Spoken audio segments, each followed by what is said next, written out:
فاذكروني أذكركم واشكروا لي ولا تكفرون يا أيها الذين آمنوا استعينوا بالصبر والصلاة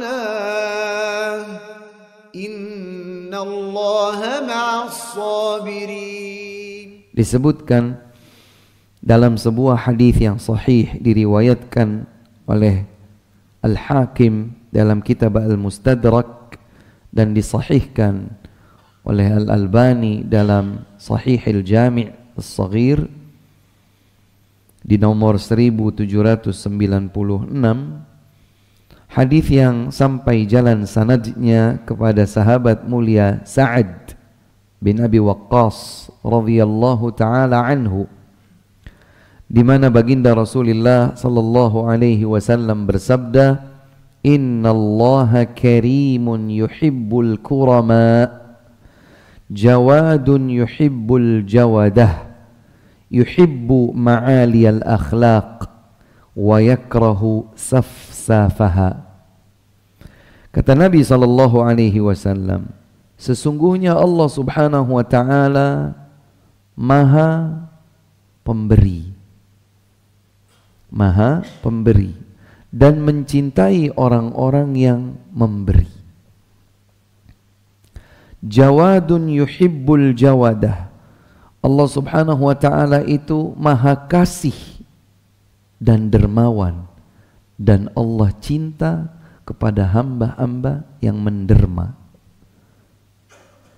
Yuhibbu ma'aliyal akhlaq, Allah Subhanahu wa taala mencintai akhlak-akhlak yang mulia. Wa yakrahu safsafaha, dan Allah benci kepada akhlak-akhlak buruk yang tercela. Hadirin yang dimuliakan Allah Subhanahu wa taala, kata-kata yuhibbu yang artinya mencintai dalam hadis ini diulang oleh Nabi 3 kali.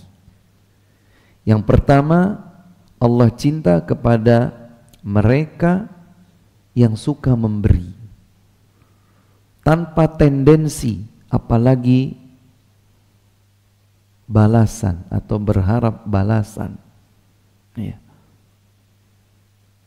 Allah cinta kepada mereka yang suka memberi, ringan tangan untuk berbagi, tutup mata, tutup telinga, bahkan tutup memori. Begitu dia beri seakan dia sudah lupa. Dia beri saja. Kenapa dia melupakannya? Dia berharap Allah Subhanahu wa taala saja yang tahu, dan Allah Subhanahu wa taala menjaga pemberiannya itu sebagai sebuah investasi abadi di sisinya di hari kiamat.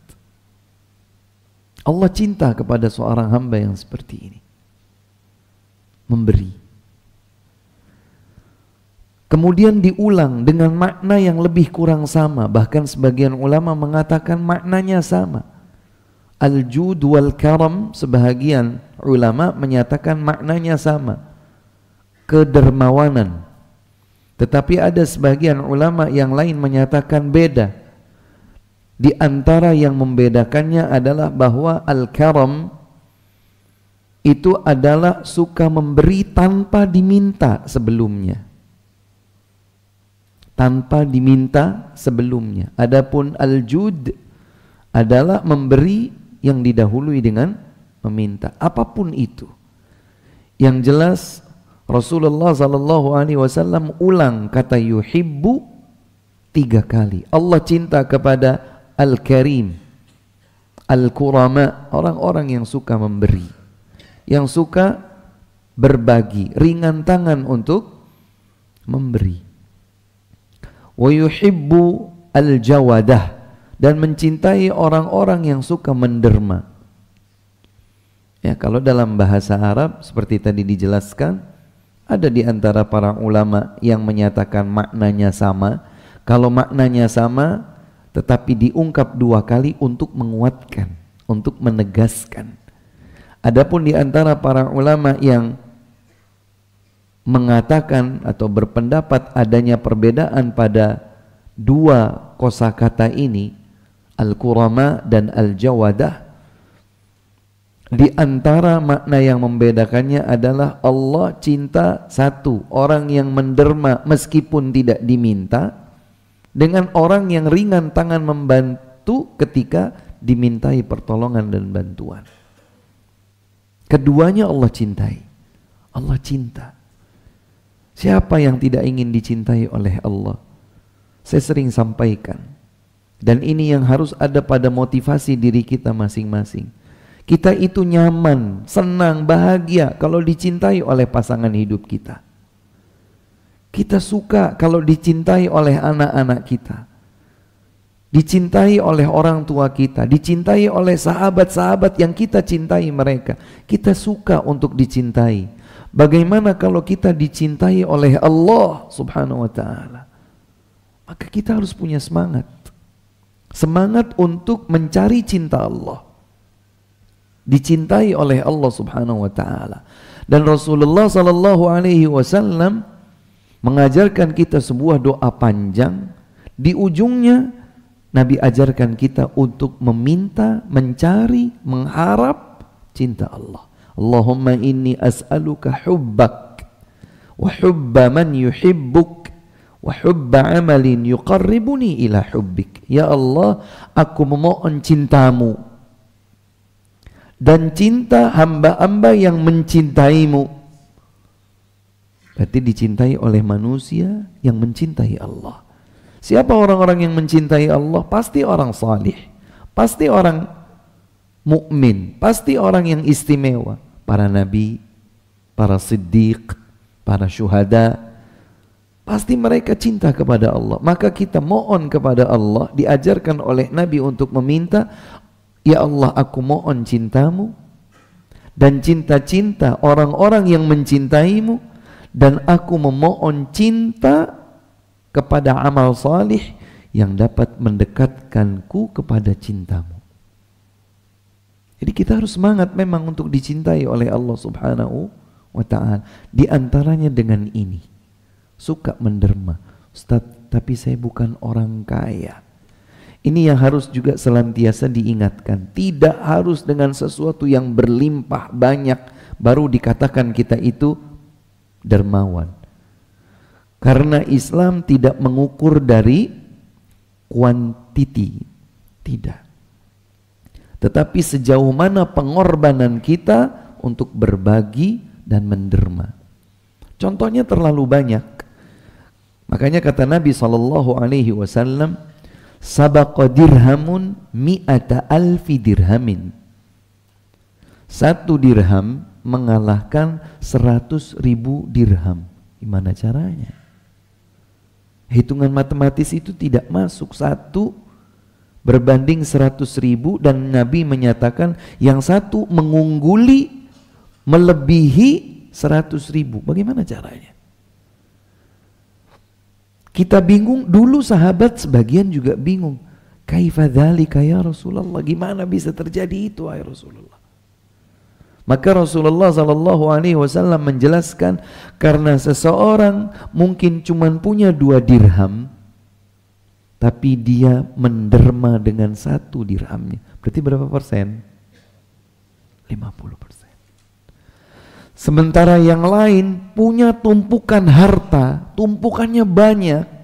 Kemudian dari tumpukan hartanya itu dia hanya seperti skop gitu ya. Dia begini saja. Dari setangkap tangannya itu ternyata terhitung ada 100.000 dirham. Yang satu ini mengalahkan yang itu. Bukan dengan kuantiti, tapi dengan sebesar apa effort dia untuk berbagi, mencari pahala Allah subhanahu wa ta'ala. Dan ini yang sulit. Maka kalau ada seseorang yang berbagi tanpa ada tendensi dan mengharapkan balas budi, itulah yang dicintai oleh Allah subhanahu wa ta'ala. Makanya di dalam surat Al-Insan misalnya dijelaskan,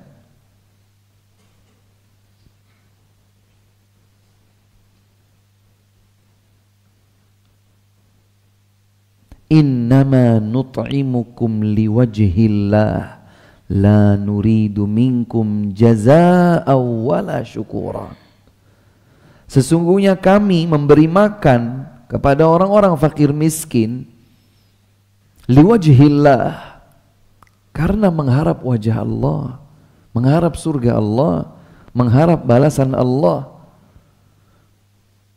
Ini orang-orang yang tulus. Apa indikator ketulusannya? La nuridu minkum jazaan wala syukura. Kami tidak berharap balas budi, bahkan tidak berharap terima kasih. Terima kasih aja enggak. Sebagian kita kalau berbagi, kemudian orang tersebut tidak terima kasih, kita sudah punya catatan. Gini-gini gitu. Terima kasih aja enggak ada. Memang orang itu kurang terpuji karena tidak berterima kasih, tapi orang yang tulus ketika berbagi itu tidak mengharapkan terima kasih. Saking dia pengen hanya diketahui oleh Allah, dia nggak tahu pun tidak masalah. Orang-orang yang seperti ini, ketulusannya kepada Allah Subhanahu wa Ta'ala dalam berbagi, Allah cinta. Tidak harus ada tendensi terima kasih sekalipun. Orang yang dikasih itu kan wajarnya minimal dalam bahasa kita terima kasih. Kalau kita mau berterima kasih dan bernilai pahala, doakan jazakallahu khairan. Ini terima kasihnya seorang muslim yang dapat pahala terima kasih, dapat pahala mengikuti tuntunan sunnah Nabi mengucapkan jazakallahu khairan. Tapi tidak berhenti sampai jazakallah ya. Sebagian orang itu jazakallah. Belum selesai ini. Karena jazakallah itu artinya semoga Allah membalasmu. Dengan apa? Sebut sampai khairan, dengan kebaikan. Kalau perlu jangan sekali. 2 kali, 3 kali, 4 kali, sebanyak mungkin. Berapa banyak Ustaz? Semakin banyak kita doakan kebaikan orang yang berbuat baik kepada kita, semakin bagus. Sebab Nabi bersabda, man sana'a ilaikum ma'rufan fakafi'uh, fa illam tukafi'unahu fad'u lahu bil khairi hatta ra'au annakum qad kafa'tumuhu. Siapa yang berbuat kebaikan kepada kalian, balaslah dengan kebaikan serupa. Kalau kita belum mampu membalas kebaikan serupa, setidaknya doakan kebaikan dengan doa yang banyak, dan doa-doa itu telah mereka lihat sebagai balasan atas kebaikan yang diberikan kepada kita. Banyak terima kasih lagi, jazakallahu khairan, jazakallahu khairan, barakallahu fika wa fi ahlika wa malika. Doakan lagi, ahsanallahu ilaika, ajzalallahu thawabaka, jazakallahu khairan, terus begitu. Di satu sisi kita dianjurkan untuk berterima kasih kepada orang yang berbuat baik kepada kita. Di sisi yang lain, untuk menguji ketulusan kita dalam berbagi kedermawanan, tidak perlu mengharap ucapan terima kasih. Jadi dari 2 sisi. Si pemberi, sisi pemberi dan sisi penerima. Dari sisi pemberi, dia untuk menguji ketulusannya berbagi, menderma, sehingga ingin dicintai oleh Allah Subhanahu wa Ta'ala, dia tidak perlu mengharapkan terima kasih. Tapi dari sisi penerima, dia hendaklah bersyukur kepada Allah, berterima kasih kepada yang memberi. Berterima kasih kepada yang memberi. Ya. Dengan banyak mendoakan kebaikan untuknya. Kita kembali kepada hadis inti. Allah Subhanahu wa Ta'ala mencintai hamba-hamba yang berbagi, memberi. Allah mencintai hamba-hamba yang dermawan, ringan tangan untuk berbagi kebaikan. Dan yang ketiga, Allah mencintai akhlak yang mulia. Subhanallah. Di kecintaan diulang 3 kali. Allah mencintai, Allah mencintai, Allah mencintai. Objek yang dicintainya beda. Yang berbagi, yang menderma, akhlak mulia. Dan tentang akhlak mulia, ini menjadi pembahasan terpisah sendiri. Allah subhanahu wa ta'ala cinta kepada orang-orang yang berakhlak mulia. Bahkan dalam konteks pembahasan tentang akhlak mulia, subhanallah, subhanallah. Para ulama secara umum mengklasifikasi mukjizat yang Allah berikan kepada Rasulullah SAW itu ada 2.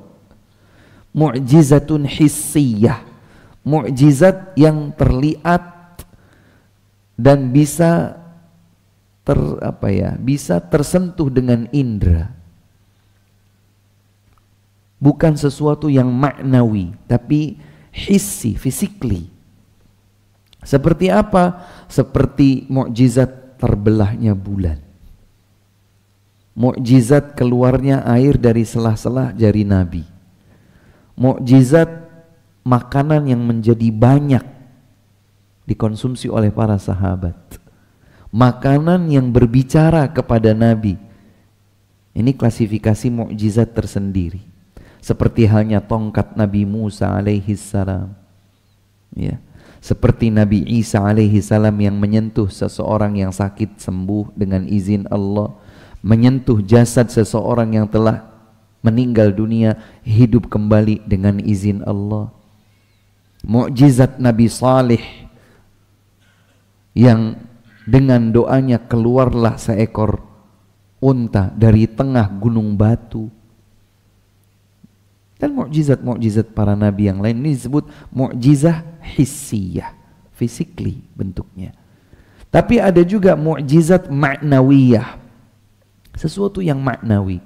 Kata para ulama, disebutkan oleh Al-Hafidh Ibnu Katsir dan yang lain, juga ada 3.